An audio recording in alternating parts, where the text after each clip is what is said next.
Join me as I take on the challenge of living like a billionaire for 24 hours. Let's see how it changes my perspective on life.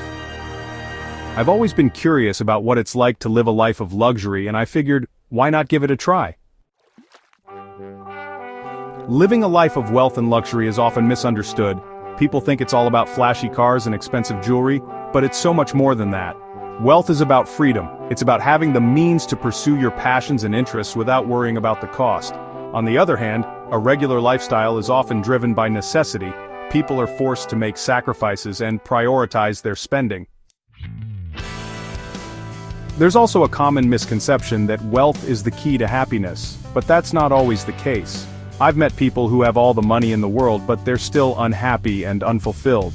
It's clear that there's more to life than just wealth and material possessions.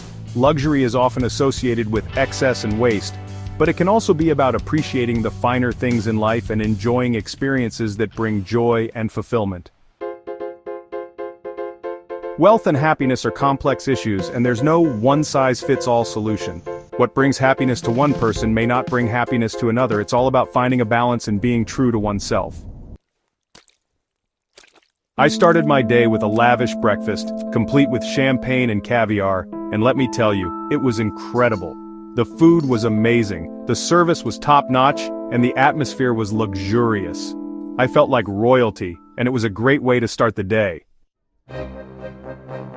As the day went on, I indulged in all sorts of extravagant activities, from private yacht tours to VIP access to exclusive events. It was a whirlwind of excitement and luxury, and I have to admit it was pretty amazing. But as the day wore on, I started to feel a little overwhelmed, like I was losing myself in all the extravagance.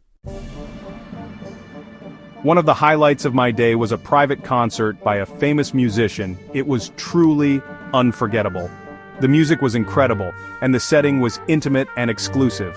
I felt like I was part of a special club, and it was a real privilege. But despite all the highs, there were also some lows, like when I realized that I was surrounded by people who were only interested in my wealth and status, rather than who I am as a person. It was a sobering reminder that wealth and luxury can be a double-edged sword.